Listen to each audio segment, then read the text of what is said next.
É uma palavra que espeta. Né? Então, vamos traduzir uma palavra espeto. Ne? Im Theater, nicht? Man bekommt das Stichwort und dann muss man sprechen oder so, nicht? Aber ich benutze das jetzt mal so. Então, por exemplo, no teatro, quando a gente recebe a palavra espeto, então tem que falar, né? Stichwort, que é soprada. A chave para o ator se lembrar da sua fala, né? Então, se recebe, quer dizer, como se diz, por exemplo, se usa uma palavra para o ator se lembrar de uma grande fala. Isso em alemão seria a palavra que espeta, ou a palavra espeto. Mit diesem Stichwort com esta palavra espeto, kommt man an den Kern der netzartig gewirkten Wirklichkeit der Menschen heran. E com ela a gente chega no cerne der netzartig gewirkten Wirklichkeit. Da realidade, o cerne da realidade em rede, em forma de rede, que atua em forma de rede. Es zielt auf das Target der Persönlichkeit. Das ist das Muster, wo man schießt. Genau. Ja. Isso aponta para o alvo da personalidade humana. Denn Leben ohne Spiegel heißt ohne Identität leben. Pois viver sem espelho significa viver sem identidade. Es heißt das Spiegelstadium, das uns alle vertraut ist. E isto significa o estágio do espelho com o qual todos nós somos familiarizados. Biografisch und kulturell verlassen. Deve ser biograficamente e culturalmente abandonado. Indem man die letzte gemeinsame Spielregel aufkündigt, die heißt, anunciando die letzte gemeinsame Spielregel, a última regra do jogo comum, dass man selbst den anderen zu spiegeln hat, que a gente tem a gente próprio que se refletir. Und dass jeder, der ein Selbst ist, des anderen Bild zu sein hat. E qualquer que seja si próprio, deva refletir a imagem do outro. Und dass der einzig sichere Ort in der Gesellschaft im Auge ist. E que o único lugar seguro na sociedade está no olho. Im Auge des anderen. No olho do outro. Im Auge der Öffentlichkeit. No olho da opinião pública. Im Auge Gottes. No olho de Deus. Man muss also, wenn man das so sagen darf, nach dem Anti-Ödipus auch noch einen Anti-Narziss schreiben. Depois do anti-Édipo, a gente teria que escrever o anti-Narciso. Der Narziss hatte die einzige Garantie seiner Lebendigkeit im Spiegel des Wassers, das er sieht. Pois Narciso tinha a única garantia da sua existência na reflexão especular da água. Man betritt mit einem solchen Vorhaben, mit einer solchen Devise, die Wüsten der Welt. Com esta divisa, com este lema, a gente entra no deserto do mundo. Die Ruinen der Städte. Nas ruínas da cidade, die Monumente der verschwundenen Sichtbarkeit. Os monumentos da visibilidade desaparecida. Ohne Spiegel leben heißt ohne Bild leben. Viver sem espelho significa viver sem imagens. Die alte Formel habe ich angeschrieben an der Tafel. Ahne Bilde, Mittelhochdeutsch ohne Bild. A fórmula antiga, eu escrevi na lousa, em alemão medieval, Ahne Bilde, que significa sem imagem. Die Formel stammt von Meister Eckhart. A fórmula vem do mestre Eckhart und heißt grob formuliert wie folgt. E formulado grosseiramente tem o seguinte significado: nur ein Mensch, der die Bilder lassen kann, apenas homem que consegue deixar as imagens, vor allem sein eigenes, principalmente a sua própria, ist gelassen, erlaubt, não? nein, ist ruhig É solto, está solto und disponiert, zu Gott ein Verhältnis zu haben. e dispõe, está disposto a ter uma relação com Deus. Das ist in den Klöstern des Mittelalters versucht worden. Isto se tentou nos mosteiros da Idade Média. Es hat nicht die Zustimmung des Papstes gefunden. Mas não teve a concordância do Papa. Weil die Eigenmacht der Menschen zu hoch veranschlagt war durch Meister Eckhart. Pois a força própria, não, das pessoas seria incentivada pelo mestre Eckhart. Aber kehren wir jetzt in die Gegenwart zurück. Mas vamos voltar agora para esta contraforça. Ob es überhaupt möglich ist, ohne Bilder zu leben, Se é possível, de alguma forma, viver sem imagens, unter der Voraussetzung, sob a pressuposição, com a pressuposição dass nur noch wenige Menschen Gott haben de que apenas poucas pessoas possuem Deus und auch nur noch wenige Menschen einen Körper. e apenas poucas pessoas possuem um corpo. Man kann sagen, dass die Menschen vielleicht überhaupt nur noch Bilder haben, A gente poderia dizer que as pessoas apenas, de um modo geral, apenas possuem imagens. und dass diese Umschaltung, diese Transformation, Umschaltung auf Bilder überhaupt dazu führt, E que essa transformação em imagens conduz dass jetzt die Forderung, ohne Bilder und ohne Spiegel zu leben, wie eine Vernichtung aussieht. conduz ao fato de que a exigência de viver sem imagens signifique uma destruição.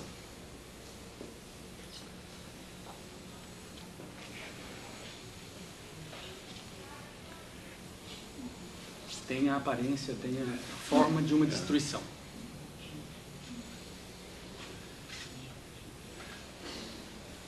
Vielleicht sollte man erwähnen, dass es noch eine Parallele gibt zur Transformation der Körper in Bilder. Talvez a gente devesse mencionar ainda que a transformação, algo sobre a transformação dos corpos em imagens. Das wäre die Umschaltung des Raumes der Landschaft auf Karten. Isto seria a transposição do espaço na cartografia, em mapas, transformar um espaço tridimensional em mapas. In Europa jedenfalls gibt es immer mehr Menschen, die leben nicht in der Welt, sondern auf der Karte der Welt.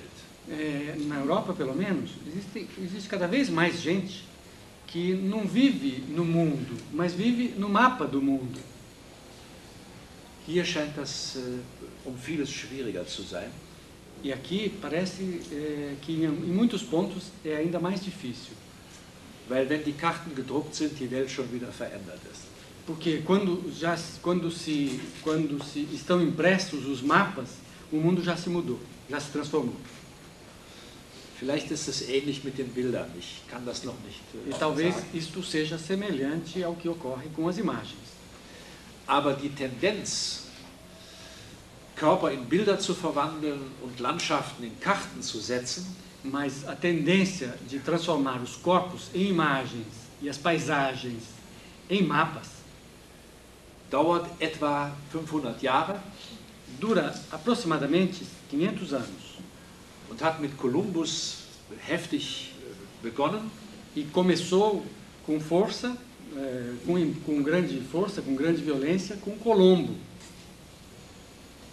Vielleicht ist die neueste Erfindung der Ingenieure Talvez seja a invenção mais recente dos engenheiros die Fortsetzung dieses doppelten Transformationsprozesses, a continuação deste duplo processo de transformação, der Wirklichkeit in Virtualität, de transformar a realidade em virtualidade, wobei man dann auch die Folgen und die Konsequenzen aus den alten Prozessen tragen müsste. e nisto se tem que carregar as consequências dos velhos processos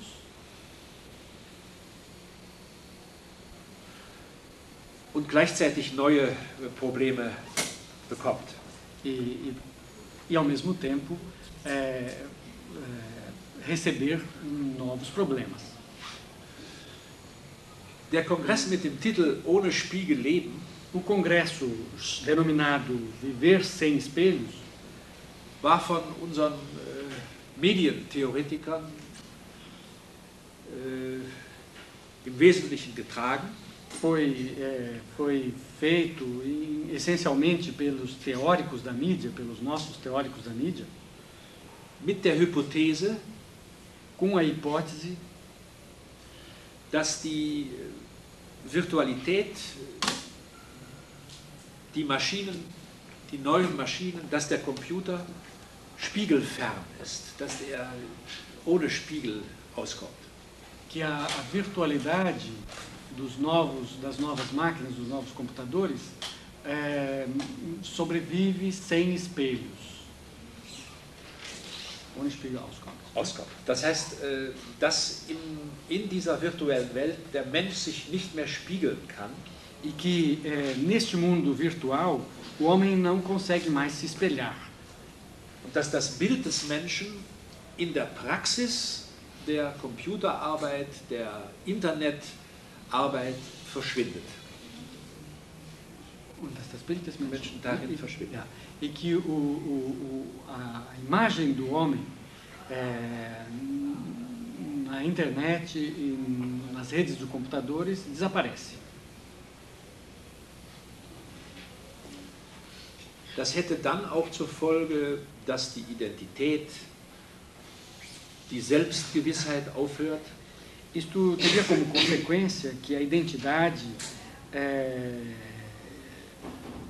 desapareceria und dass bestenfalls ein Zerrbild oder ein Zerrspiegel übrig bleibt, e que, no melhor dos casos, restaria uma imagem distorcida für diejenigen, die sich in ihrer Arbeit selbst gewinnen wollen, para aqueles que no seu trabalho querem se ganhar a si próprios.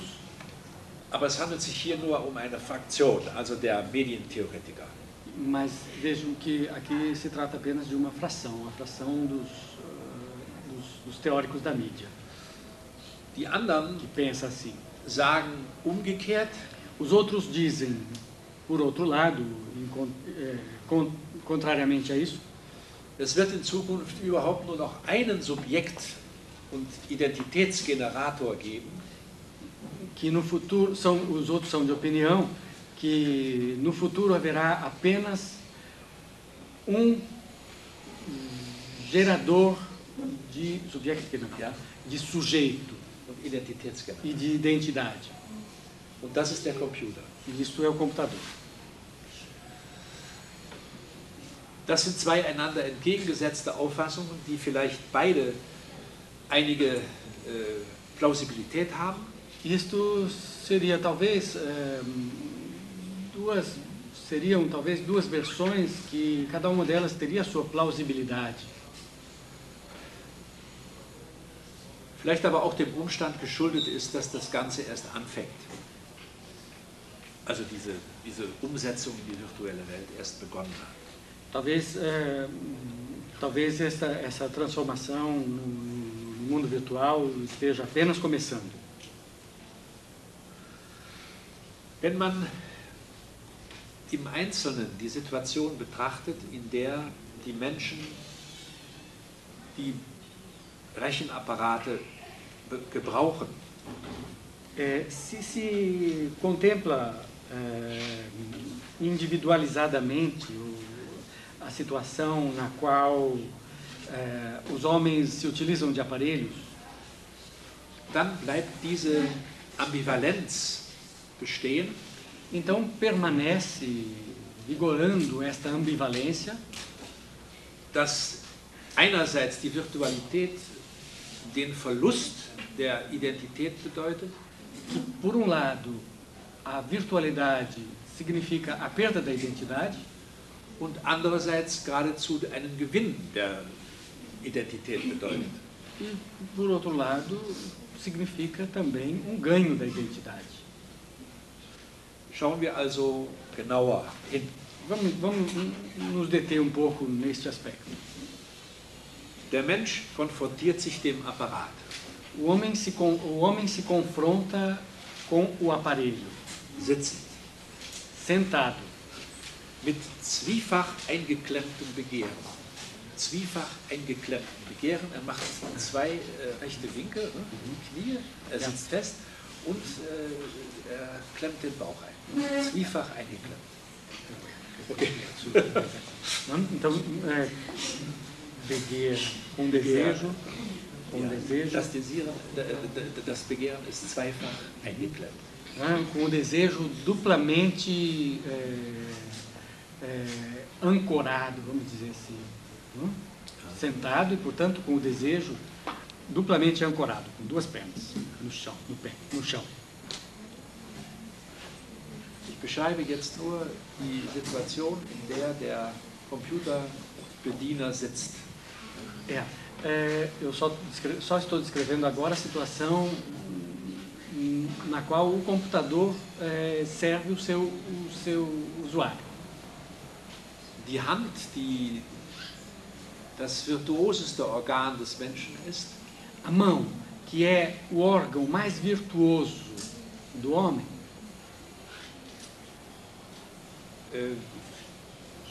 ist zur Bedienung einer Tastatur verurteilt. está condenada a servir teclado. Das Fingerspitzengefühl A sensação ou a sensibilidade da ponta dos dedos geht auf diese Weise nach und nach verloren. Se perde dessa maneira cada vez mais. Auf der Bildfläche, die von innen her strahlt, Na imagem, na superfície imagética que é refletida a partir de dentro, erscheint zunächst nicht das Bild des Menschen, der den Apparat bedient, aparece, em primeiro lugar, não a imagem da pessoa que está servindo o aparelho, sondern eine Abstraktion der Welt. mas uma abstração do mundo. Sei es ein Bild, Seja ela uma imagem, eine Karte, mapa, eine Schrift, uma escrita, eine Rechnung. uma conta, cálculo. Die durch die Arbeitsweise des Computers sich in der ganzen Welt eigentlich verbreitet. Also diese Abstraktionen werden ubiquitär gemacht. E estas abstrações se espalham pelo mundo, elas se tornam ubíquas, ou seja, estão presentes em todos os lugares. Auf der einfachen binären Codierung Na codificação binária simples. Früher sagte man entweder oder. Antes as pessoas diziam ou uma coisa ou outra. Nun sagt man 0 und 1. E agora a gente diz 0 e 1. Laufen die Prozesse der diversen Abstraktionen ab. E assim transcorrem os processos das diversas abstrações. Ich selbst gehöre nicht zu denen, die die große Lösung der menschlichen Identität von einem solchen Gerät erwarten. Eu próprio não pertenço ao time daqueles que esperam, que têm grandes expectativas. Erwartungen auf die Identität, die Subjektivität. Da identidade e da subjetividade. Ich glaube eher, dass, wie auch Wilhelm Flusser es gesagt hat, Eu acredito muito mais, tal como o disse Wilhelm Flusser, herauskommt, dass das Subjekt des Users, des Bedieners, que o sujeito do usuário, do servidor do computador, da pessoa que serve o computador, klar macht, dass der Nebensinn von Subjekt, Sujet, Unterworfenheit zum Hauptsinn wird. que o sentido secundário do sujeito se transforma no sentido central e significa submissão. Dass also vielleicht auch die früheren Versuche, ein Subjekt zu werden, das heißt Herrschaft über das auszuüben, was es gibt, Talvez as tentativas mais recuadas, mais antigas, de se tornar sujeito, subjekt zu werden, ein Subjekt zu werden, ja. Dass das nur die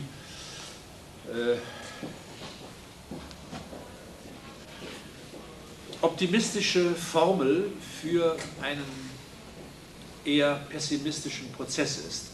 que talvez elas sejam uma fórmula otimista para processo pessimista.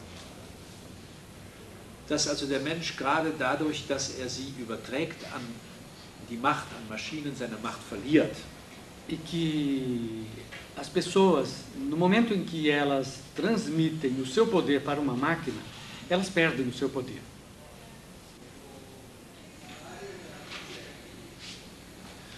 Ich lasse die Frage jetzt erst einmal offen. Eu vou deixar essa pergunta em aberto. Und betone noch einmal, wie es mit dem Sehen ist. Was ist das Fernsehen? E vou acentuar, vou sublinhar uma vez mais o que significa ver e o que significa telever. A palavra tele significa a distância, não é? No alemão, Fernsehen significa ver à distância. É literalmente o que é a televisão. Televisão. Es ist ein identifizierendes Sehen, das nur Ähnlichkeiten erkennt. É uma visão identificadora que só conhece semelhanças. Das Nicht-Ähnliche und das Nicht-Identische. O não semelhante e o não idêntico kann im Fernsehen überhaupt nicht auftauchen. Não podem aparecer nunca na televisão. Wird von vornherein ausgeschlossen. É excluído a priori. Macht sich bestenfalls als Störung bemerkbar. Apenas se nota como distúrbio, como erro. Alles, was man sieht, hat man schon einmal gesehen. Tudo que se vê já foi visto uma vez. Die